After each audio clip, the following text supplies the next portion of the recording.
Yu-Dee Chang, Principal and Chief Advisor at ACE Investment Strategist, joining us live out of Washington, D.C.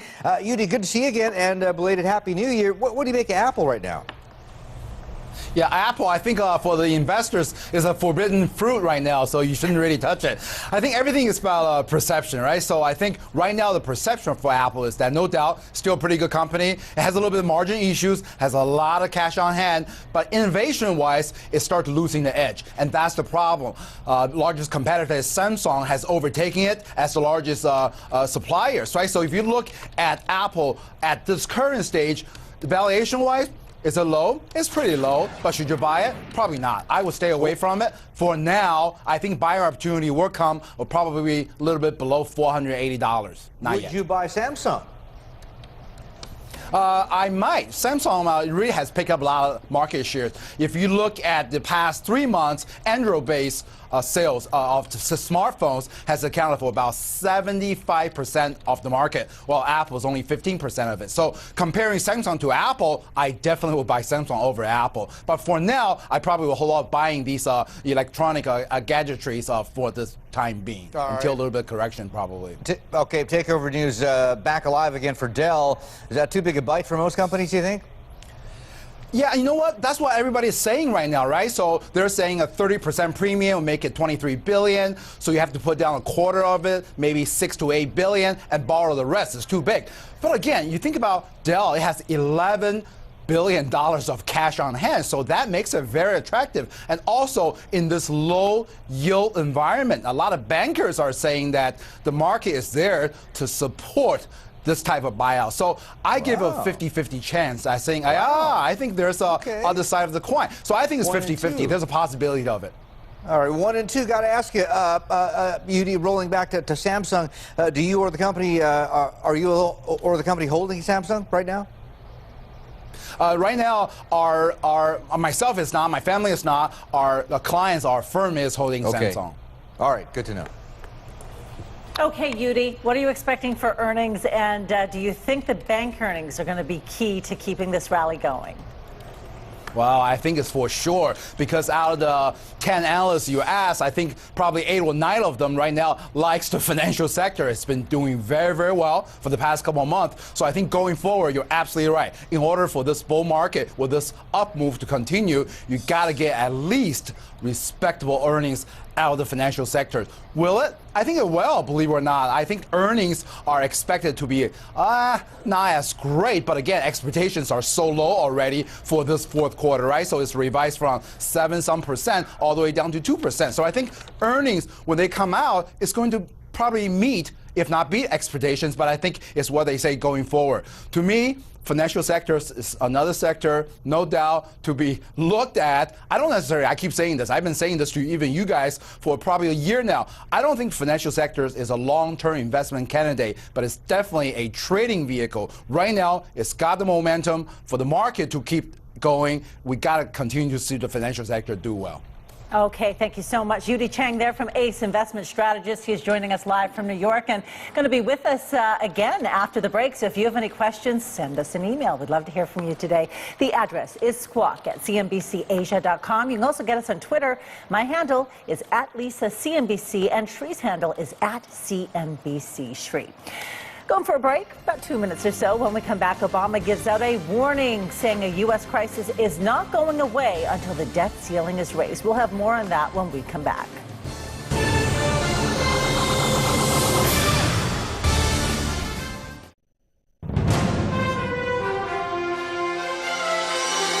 President Obama used the last White House news conference of his first term to draw a brighter line with congressional Republicans over raising the nation's debt limit. Republicans say they want dollar-for-dollar spending cuts for any increase in the debt limit. The president says, fine, I'll negotiate over deficit reduction through tax increases and spending cuts, but we have to take the rise in the debt ceiling off the table. He said he's simply not going to allow Republicans to hold the health of the nation's economy and its full faith and credit hostage. Republicans in Congress have 2 choices here. They can act responsibly and pay America's bills, or they can act irresponsibly and put America through another economic crisis. But they will not collect a ransom in exchange for not crashing the American economy. the financial well-being of the American people is not leverage to be used. House Speaker John Boehner responded quickly, saying House Republicans will do the responsible thing. They will make sure the nation meets its obligations, and they'll keep the government running, trying to eliminate the specter of a government shutdown that some Republicans have raised. But President Obama says he wants to break the habit of crisis-driven fiscal negotiations. And if he's going to succeed in doing that, somebody's going to have to break, and it may be soon, because the nation could hit the debt limit as early as 1 month from now. Back to you.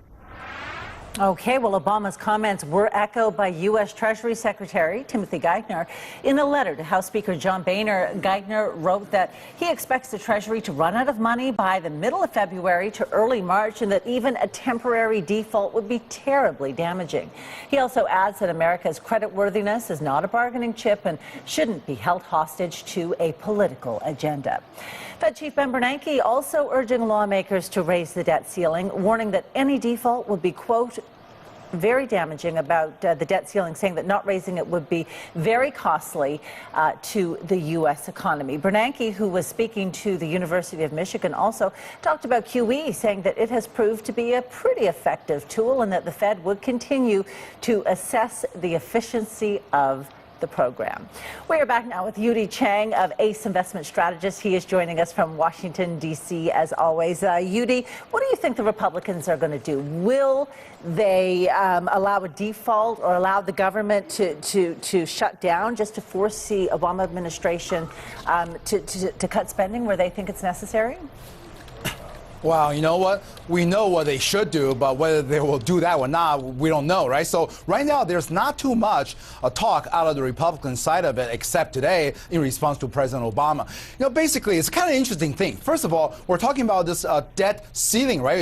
It's the limit of how much bonds with debt the U.S. government can issue. U.S. government is actually only one of the few countries, democratic countries in the world, that has a ceiling on its debt, by the way. And this came about after World War I. So you just want to control the president and make sure he just he doesn't unlimitedly issue the debt. So that's where the problem is, where on one hand, president saying, well, you are okay to issue all these budgets.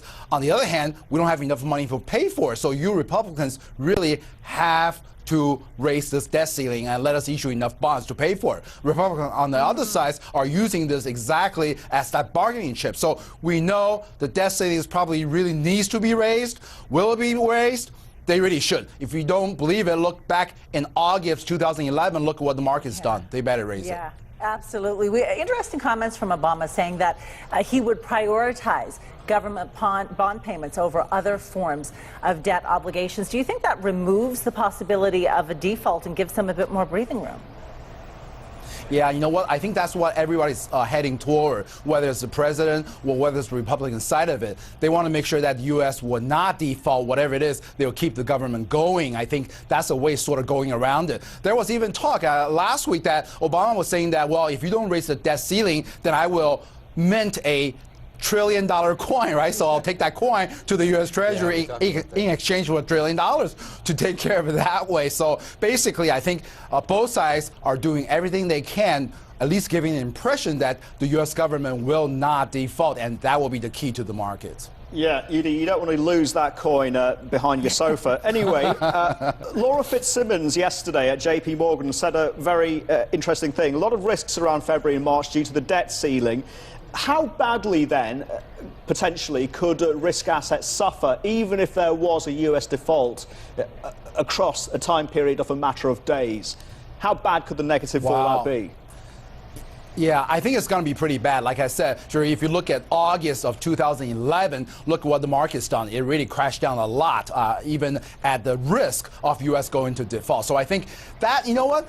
I actually agree. That could be really a potential risk. You look at the VIX, the volatility index so low in the market, something might trigger the VIX to go higher. So that might really very much to be an event that trigger a spike in volatility, a drop in the market. So if you ask personally as a trader or as investors, I'm actually very worried of this debt ceiling coming up. I would say probably late February, early March timeframe, in conjunction, like you just said, with a historically, seasonally weak period in this market.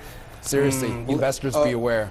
All right, late February, early March, you got the debt ceiling, you've got the G20, Tokyo, we've been hearing could get whacked as well. Is there a correction coming in February, you think, Yu-Dee? Yeah, I think so. You know, if you look at the market technically, right, based on the work we've done, this rally, I think, still has a little bit more to go on the short-term basis. So short term, I see 1520 before I see any substantial downside. But after that, after we go past 1520, which, by the way, from the November low, will be probably about 12-13% rally already, then I see the risk of a correction coming. But again, you know, if you look at this market, since March, dips are to be bought. Okay, noted. Yu-Dee, great to talk to you. Stay safe. Talk to you again soon. Yu-Dee Chang there from Ace Investment Strategist live out of D.C. Quick break on the show. We'll talk aircraft leasing later on when we come back. Don't go away.